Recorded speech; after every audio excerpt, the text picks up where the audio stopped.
Hi. Hello, hello. Hey there. Welcome to the Halloween Cats Party. Here we are. Here we are. Hi, Tiviat. Hi, how are you, Dr. Wong? I'm good. Just a bit of a rush to get here, but I'm here. Yes, I've been working on this all day, and there's always so much more we can do to prepare. So it's exciting. We've got Happy Halloween, and I found this very funny one. Today is National Give Your Cat Whatever It Wants Day, just like any other day. Yeah, I happy had my Halloween, everyone. Happy Halloween. I had my ears on. Can you see them? Oh, okay. So we've got quite a lot to talk about, and I've made, Mhm. I guess, 6 different presentations to share Wow. tonight, and I'll be putting things up throughout the evening. Of course, it's now a little after 7 here in Thailand. It's what, a little Mm-hmm. after 8 in Malaysia, Yep. Yep. and it's early morning, 8 o'clock in New York. And I hope that Wow. some of our American friends and family will also be able to watch some of all of this. We're doing Mhm. cat talks, and you and I are talking about we'll do some more. At least once a month would be great. So that would be 12 a year.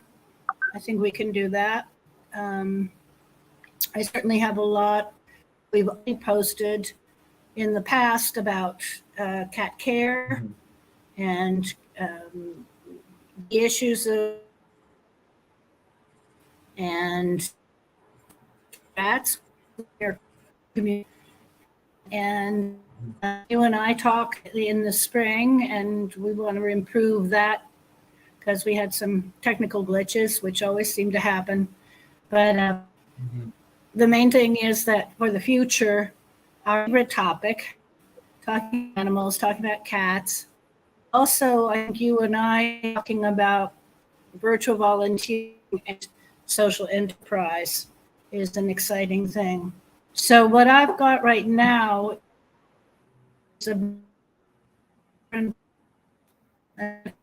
presentation and do some introductions and talk about Halloween. And then another one will a little bit about virtual volunteering and social enterprise. Mhm. For the is launch and how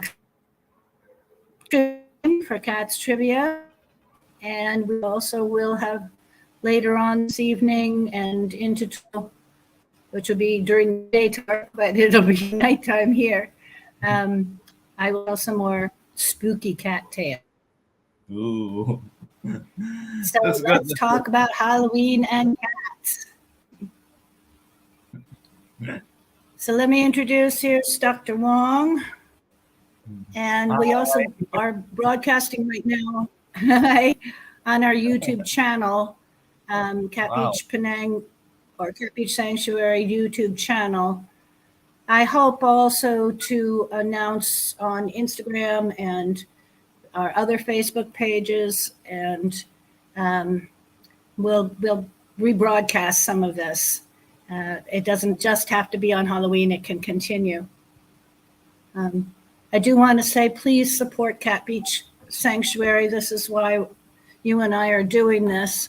Um, Yep. there's about 300 cats there, and many of them are sick. Right now, the vet bills are enormous, and so we really appreciate help to support the cats and their care.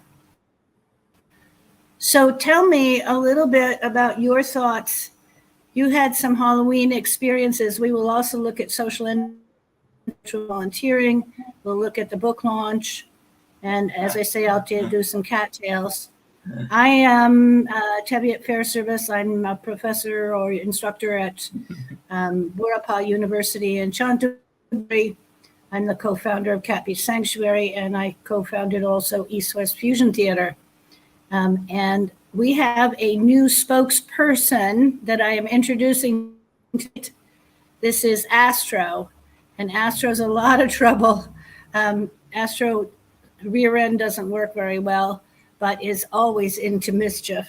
So we will be having personality in future programs that we're going to be doing. I really think we have to kick off a big end of the year fundraising. These cats need support. So let me introduce, here's Dr. Wong. Where are you in this picture? Looks like you're on the top of a mountain.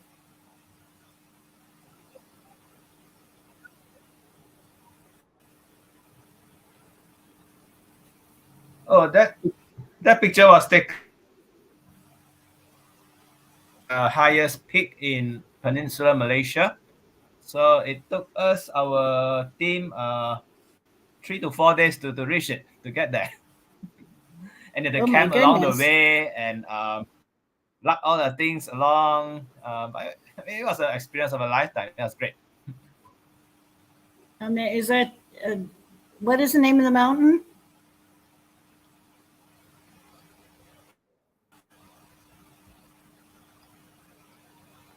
Dr. Wong has been a longtime friend of cats, and of course he started from friend of dogs with my beloved Barbara and the Four Paws Penang Animal Welfare Society.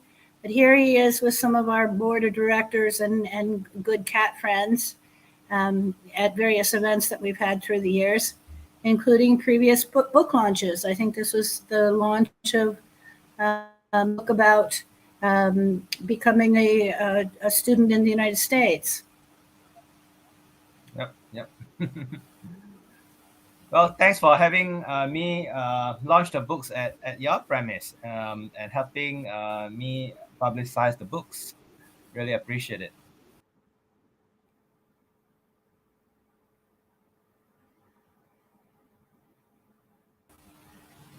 Can you tell us a little bit more about your doctorate work? One of the things that I was excited about was this idea of corporate social responsibility.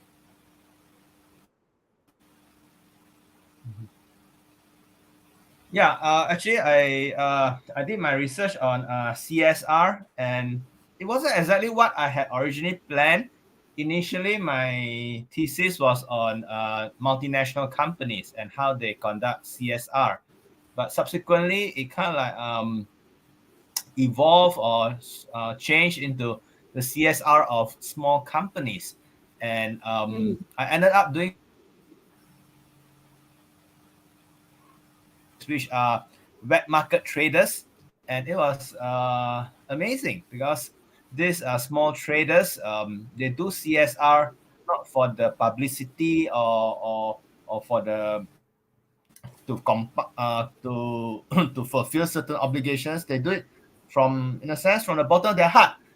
It's felt that this is the right thing to do.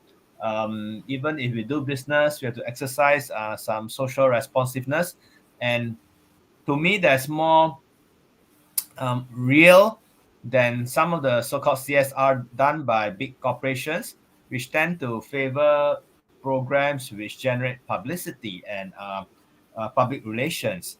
And to me, that makes the activities slightly not that authentic compared to those done without any recognition. So in that sense, I hope that I've contributed a little bit to the scholarship of CSR by highlighting the contributions from the small businesses. And CSR also extends now to the idea of social publishing and social enterprise. And you've done quite a number of these books, books for a cause. I like that idea very much. And tonight you'll be sharing, we're going to be launching some new books, and they'll be free for people who sign up. That'll be very wonderful. So there's a form that we have now, and people can sign up. For me, social enterprise is a close cousin of CSR. So to me, it's a natural progression in a sense, at least on a personal level. I love the idea that you're encouraging people to be responsible for the causes that they care about. And certainly for me, Cat Beach Sanctuary is very much a heartfelt need to be supportive of that. And we hope that we can invite other people to help support Cat Beach. But we've also got a number of different things that we can do, and e-publications. I think I'm losing you. You got to come back. Social enterprise. We will be launching these books. Here's some that he's already done in the past, and they've gone when there've been funds coming in. They've gone to help us, and contributions have been made to help the cats. So Halloween and cats. Let's talk about Halloween. And I'm hoping you come back. You don't have much light on your face. Can you get some more light on your face? Looks like my connection isn't that great. We lost you. I'm glad you came back.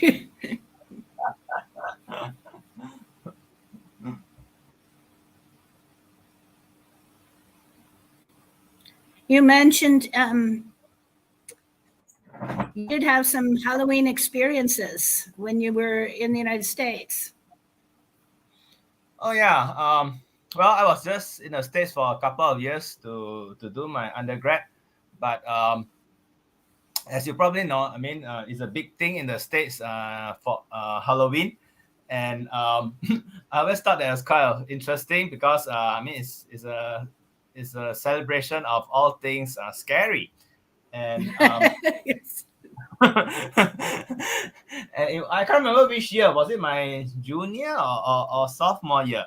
I once volunteered at a student haunted house, and my job was to hide behind some covers, and as people walk past, and it's all dark and spooky and eerie. I'm supposed to touch their legs with a wet cloth and a cold wet cloth, and that's actually really pretty scary. I mean, some really scream because it was unexpected. But then on afterthought, luckily nobody stomped on my hand. I mean, somebody could have gone over dealers and tried to kill the zombie or whatever. So thankfully I was unscared. So you scared some people. Yeah, I sure did. Some were really freaking out. I mean, the way they jump and scream.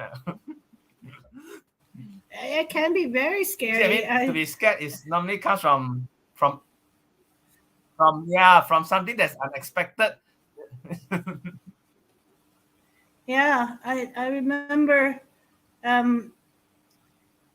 walking around and taking cat, a small bag. Yeah, that was my haunted house volunteering experience. Did you Did you get dressed up? No, because I was hidden beneath some some props. So it wasn't meant to be seen. So I was hidden all the time, except for I had to stick up my hand to touch people's legs, so that a hand is out of nowhere. Did you ever have a paranormal experience? Kind of. I don't know whether I should call it paranormal, but perhaps unexplained experience might be a better description. There was once where I felt like there's a unseen force that pressed down on my chest, and I was kind of paralyzed. I mean, I was conscious, but I can barely move. and that was really freaky because I mean it's like you're conscious, but and then at the same time you're not, you're immobile. So I don't know what to call that, but subsequently I heard of such a thing as sleep We're paralysis, losing you a whereby little bit. Yeah, that is a scary thing. Were you in bed at the time, or? yeah, I was quite small then, and I was in bed, and I totally couldn't understand what happened. But later on, I found out that there's such a thing called sleep paralysis, but apparently you're like semi awake and semi sleeping, and you're like kind of conscious but not fully conscious.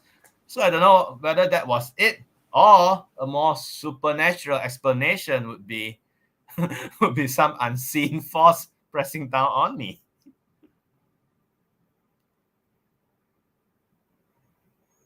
Oops, I seem to be losing you. Gosh. Hi.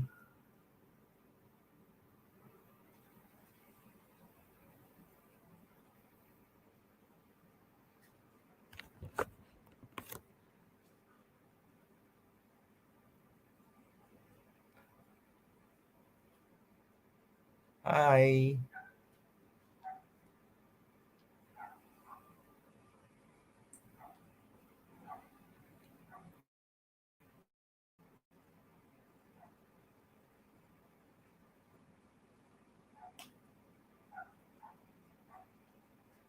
Hi. Hey, by the way, are there others here?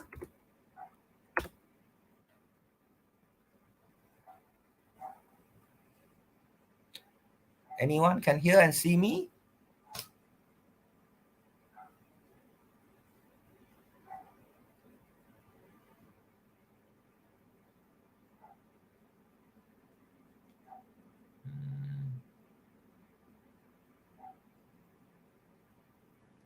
Is it me, or is the connection not that great?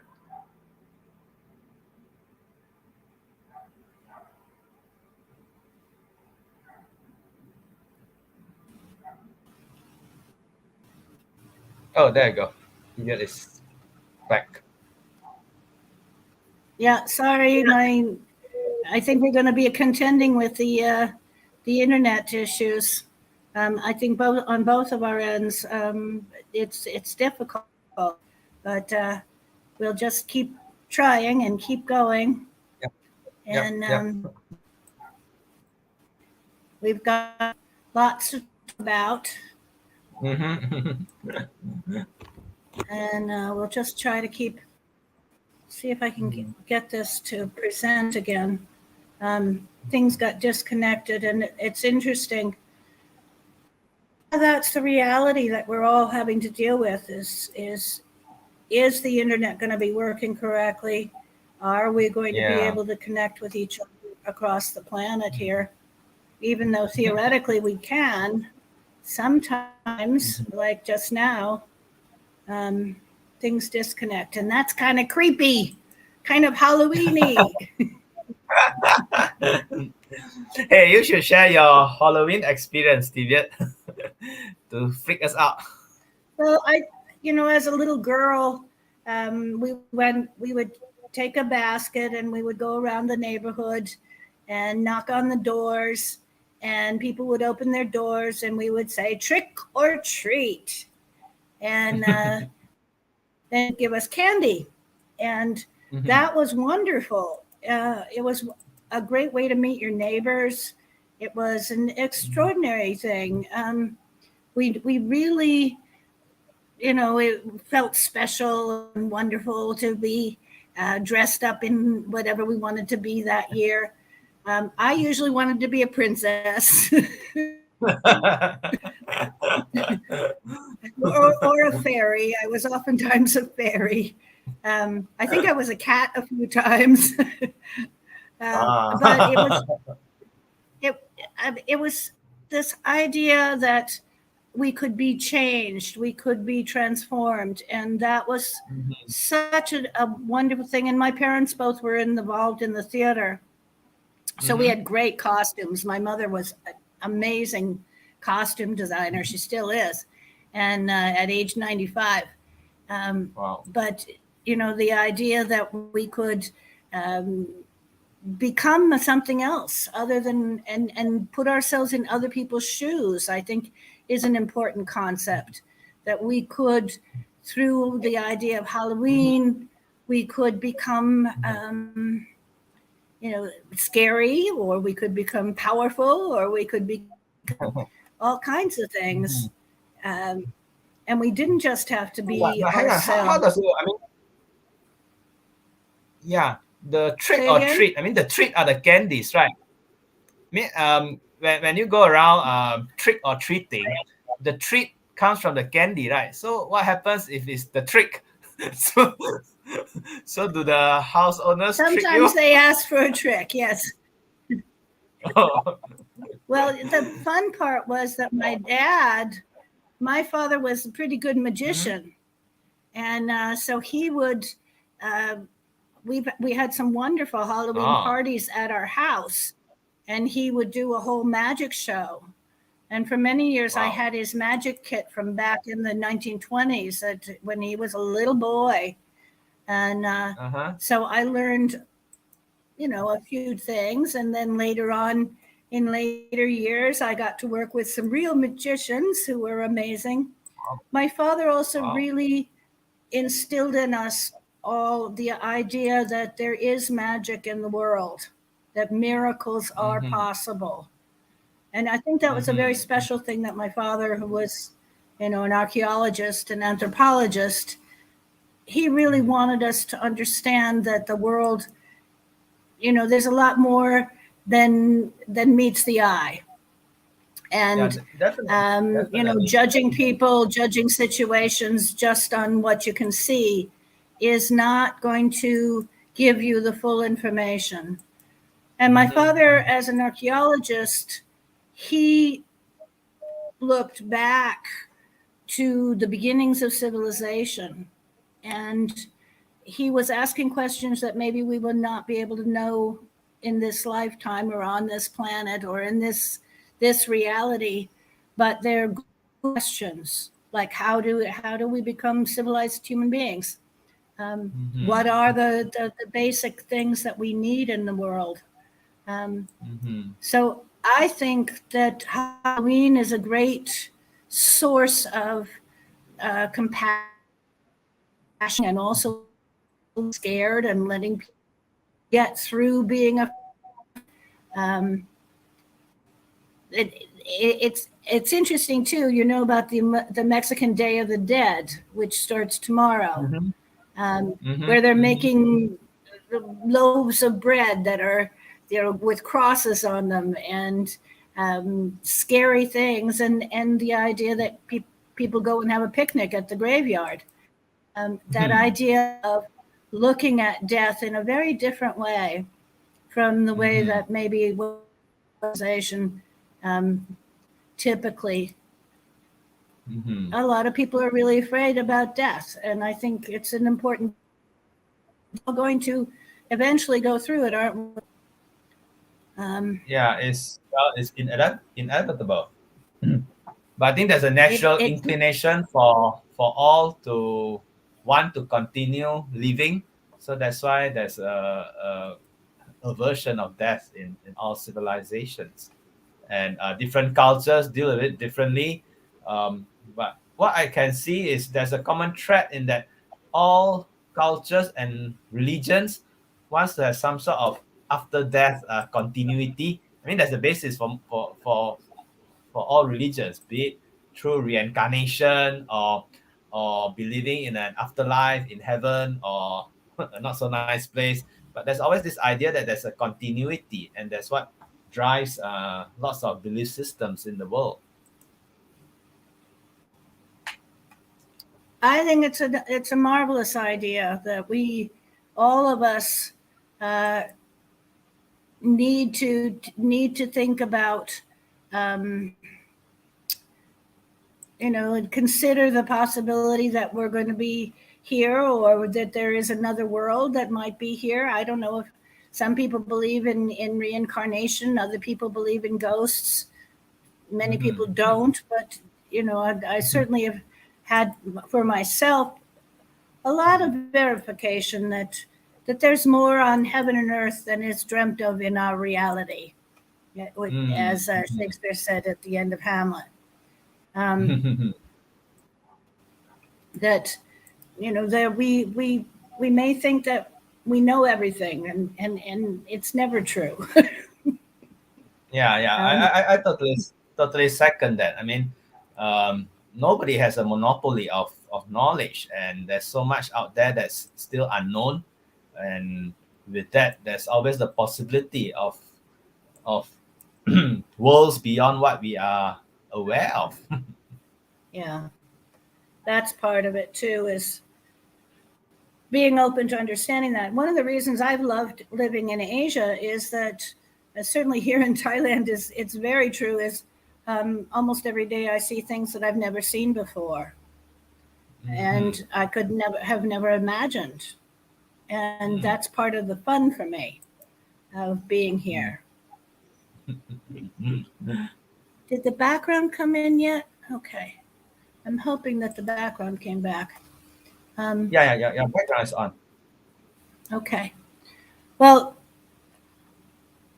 we're going to get into talking about our downloads and the free publications that we have on behalf of CAT and Cat Beach Sanctuary. One I wanted to mention was our Cats or Rats, Which Do You Want in Your Community? The idea that, this is not just local for Penang, which we care about so much, but it is also the bigger picture of all over the world. There are cats and other animals that are in trouble, and how we need to be helping them. And cats and Halloween just go together really well. But there are publications that we can share with you.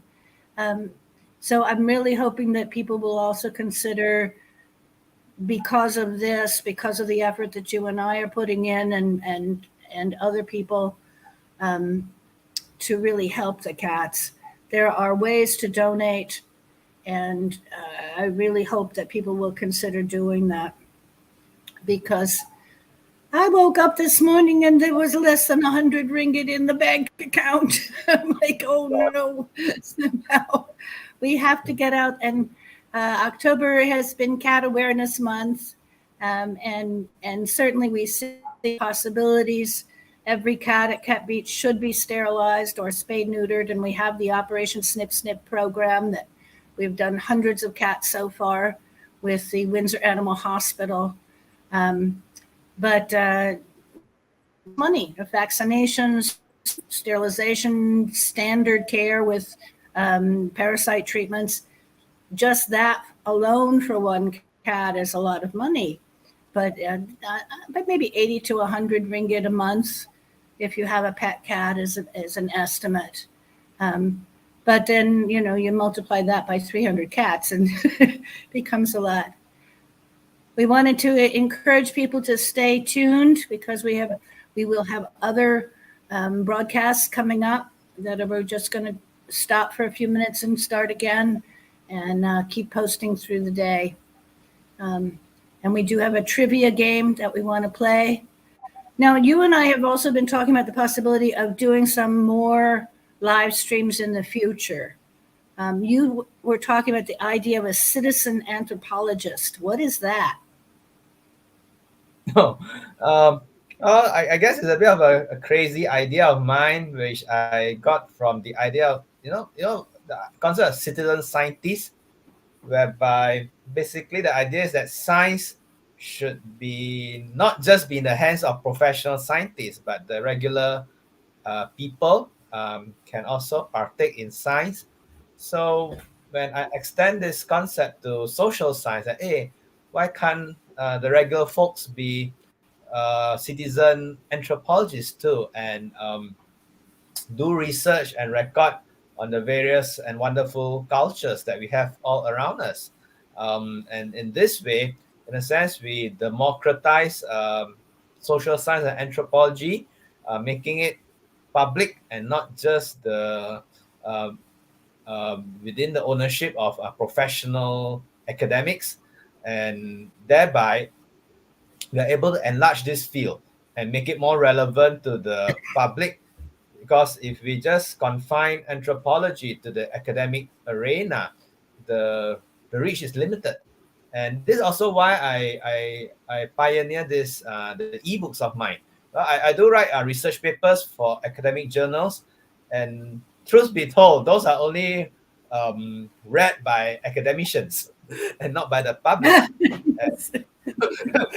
And to me, that's a shame. I mean, I've stuff to share, but not many people are getting it. So I thought, as an academic, yes, I'm obliged to churn out academic papers, but I've also extended myself to also write for the public.